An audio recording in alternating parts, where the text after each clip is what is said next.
ಸರ್ವೇ ಭವಂತು ಸುಖಿನಃ. ಇಂದಿನ ಭಕ್ತಿ ಸಂದೇಶವನ್ನು ನೋಡೋಣ.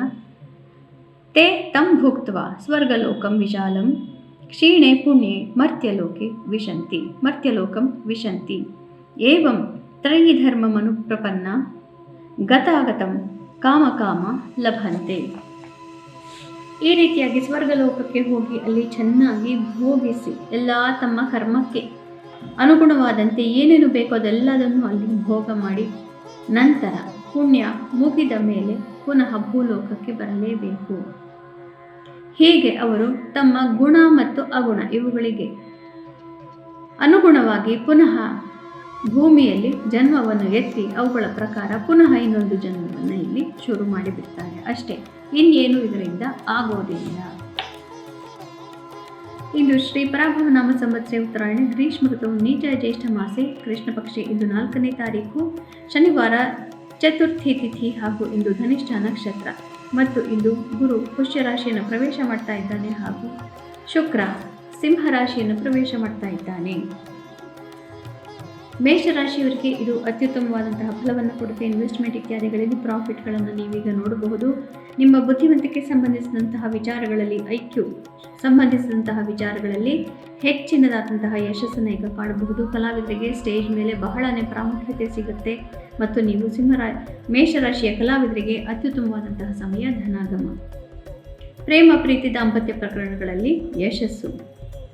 ವೃಷಭ ರಾಶಿಯವರಿಗೆ ಆಸ್ತಿಪಾಸ್ತಿ ವಿಚಾರಗಳಲ್ಲಿ, ಕೋರ್ಟು ಕಚೇರಿ ವ್ಯವಹಾರಗಳಲ್ಲಿ ಯಶಸ್ಸು, ಮನಸ್ಸಿಗೆ ನೆಮ್ಮದಿ, ಮನೆಯಲ್ಲಿ ಶುಭ ಸಮಾರಂಭದ ವಾತಾವರಣ. ಮಿಥುನ ರಾಶಿಯವರಿಗೆ ಉತ್ತಮವಾದಂತಹ ಗೋಚಾರ, ಮನಸ್ಸಿಗೆ ನೆಮ್ಮದಿ. ಮಾಧ್ಯಮಗಳಲ್ಲಿ ಇರುವಂಥವರಿಗೆ ಹಾಗೂ ಮಾತುಕತೆ, ಬರವಣಿಗೆ ಇತ್ಯಾದಿಗಳಿಂದ ಜೀವನವನ್ನು ಸಾಗಿಸ್ತಾ ಇರುವಂಥವರಿಗೆ ಎಲ್ಲರಿಗೂ ಈಗ ಬಹಳನೇ ವಿಸಿಬಿಲಿಟಿ ಅನ್ನುವಂಥದ್ದು ಪ್ರಾಪ್ತಿ. ಹೀಗಾಗಿ ಅನೇಕರು ನಿಮ್ಮ ಮಾತನ್ನು ಕೇಳ್ತಾರೆ, ಪ್ರಶಂಸೆಯನ್ನು ಕೊಡ್ತಾರೆ. ಕರ್ಕರಾಶಿಯವರಿಗೆ ಅತ್ಯುತ್ತಮವಾದಂತಹ ಗೋಚಾರ, ನಿಮ್ಮ ಮನೆಯಲ್ಲಿ ಸುಖ ಸ್ಥಾನಕ್ಕೆ ಶುಕ್ರ ಬರ್ತಾ ಇದ್ದಾನೆ. ಹೀಗಾಗಿ ಮನೆಯಲ್ಲಿ ಶುಭ ಸಮಾರಂಭಗಳು, ನಿಶ್ಚಿಂತೆಯ ವಾತಾವರಣ, ಕುಟುಂಬದವರೊಡನೆ ಸಂತಸ, ಇದೆಲ್ಲವನ್ನು ನೀವು ಮಧುರ ಕ್ಷಣಗಳನ್ನು ನೋಡಬಹುದು. ಸಿಂಹರಾಶಿಯವರಿಗೆ ನಿಮ್ಮ ರಾಶಿಗೆ ಶುಕ್ರ ಬರ್ತಾ ಇದ್ದಾನೆ. ಹೀಗಾಗಿ ಹಿಂದಿನ ಒಂದು ತಿಂಗಳಲ್ಲಿದ್ದಂತಹ ಮನಸ್ಸಿನ ಕ್ಲೇಶಗಳು, ಮಿತ್ರತ್ವಗಳಲ್ಲಿದ್ದಂತಹ ಒಳಕು, ಪ್ರಾಜೆಕ್ಟ್ಗಳಲ್ಲಿದ್ದಂತಹ ಅಡಚಣೆಗಳು ಇವೆಲ್ಲವೂ ಕರಗಿ ಈಗ ಶತ್ರುನಾಶ, ಶತ್ರುಧ್ವಂಸ, ಮನಸ್ಸಿಗೆ ನೆಮ್ಮದಿ. ಕನ್ಯಾ ರಾಶಿಯವರಿಗೆ ನಿಮ್ಮ ವ್ಯಯಭಾವಕ್ಕೆ ಚಂದ್ರ ಬರ್ತಾ ಇದ್ದಾನೆ, ಶುಕ್ರ ಬರ್ತಾ ಇದ್ದಾನೆ. ಹೀಗಾಗಿ ಈಗ ಹೆಂಗಸರ ಮೂಲದಿಂದ ತೊಂದರೆ, ಮನಸ್ಸಿಗೆ ಕ್ಲೇಶ ಹಾಗೂ ಹೆಂಗಸರೊಡನೆ ಬಹಳ ಗೌರವಾನ್ವಿತವಾಗಿ ವ್ಯವಹಾರ ಮಾಡೋದು ಅವಶ್ಯಕ.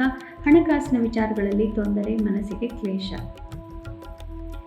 ತುಲಾ ರಾಶಿಯವರಿಗೆ ನಿಮ್ಮ ಲಾಭ ಸ್ಥಾನಕ್ಕೆ ಶುಕ್ರ ಬರ್ತಾ ಇರೋದ್ರಿಂದ ಮಿತ್ರತ್ವಗಳಲ್ಲಿ ಮನಸ್ಸಿಗೆ ನೆಮ್ಮದಿ, ಇಷ್ಟಾರ್ಥ ಸಿದ್ಧಿ. ಆದರೆ ಪ್ರೇಮ ಪ್ರೀತಿ ಪ್ರಕರಣಗಳಿಗೆ ಇದು ಅಷ್ಟೊಂದು ಒಳ್ಳೆಯದಲ್ಲ. ದಾಂಪತ್ಯದಲ್ಲೂ ಕೂಡ ಸ್ವಲ್ಪ ತೊಂದರೆಗಳನ್ನು ನೀವು ನೋಡಬೇಕಾಗಿ ಬರಬಹುದು.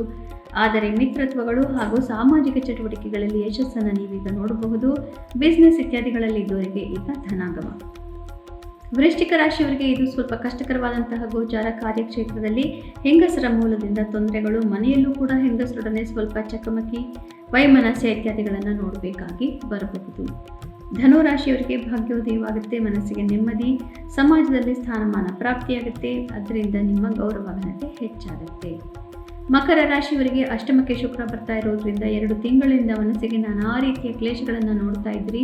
ಹೆಂಗಸರ ವಿಚಾರದಲ್ಲಿ ಸ್ವಲ್ಪ ಮನಸ್ಸಿಗೆ ತೊಂದರೆ ಆಗಿತ್ತು, ಹೆಂಗಸರೊಡನೆ ಚಕಮಕಿ ನಡೀತಾ ಇತ್ತು. ಇವೆಲ್ಲವೂ ಕೊನೆಯಾಗಿ ಮನಸ್ಸಿಗೆ ನೆಮ್ಮದಿ ಪ್ರಾಪ್ತಿಯಾಗುವಂತಹ ಸಮಯ.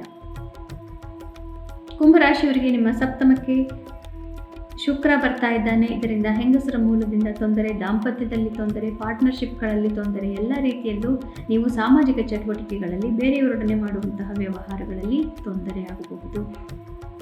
ಮೀನರಾಶಿಯವರಿಗೆ ಷಷ್ಠ ಭಾವಕ್ಕೆ ಶುಕ್ರ ಬರ್ತಾ ಇದ್ದಾನೆ. ಇದರಿಂದ ಹೆಂಗಸರೊಡನೆ ವೈಮನಸ್ಯ ಸಾಧ್ಯ ಮತ್ತು ಕಾರ್ಯಕ್ಷೇತ್ರದಲ್ಲಿ ಸ್ವಲ್ಪ ಅಡಚಣೆಗಳು, ತೊಂದರೆಗಳು ಸಾಧ್ಯ. ಆದರೆ ಇದರಿಂದ ನೀವು ವಿಪರೀತ ರಾಜಯೋಗದ ಫಲಗಳನ್ನು ನೋಡೋದ್ರಿಂದ ನಿಮಗೆ ಕೊನೆಗೆ ಜಯ ಪ್ರಾಪ್ತಿ. ಹೀಗಾಗಿ ಹೆಚ್ಚಿನದಾದಂತಹ ವೈಮನಸ್ಯ ಬೇಡ, ಆದರೆ ಎಲ್ಲ ವೈಮನಸ್ಯದಲ್ಲೂ ನಿಮಗೆ ಜಯ ಪ್ರಾಪ್ತಿ ಅನ್ನೋ ಆತ್ಮವಿಶ್ವಾಸ ಇರಬೇಕು. ಪುನಃ ನಾಳೆ ಭೇಟಿಯಾಗೋಣ. ಅಲ್ಲಿವರೆಗೂ ನಿಮಗೆ ತಿಳಿದೇ ಇದೆ ಗೀತಾ ಶ್ಲೋಕಗಳ ಶ್ರವಣ, ಪಠಣ, ಮನನ, ಲೇಖನದಿಂದ ಜನ್ಮಾಂತರದ ಪಾಪನಾಶ. ಶುಭಮಸ್ತು. ಶ್ರೀಕೃಷ್ಣ.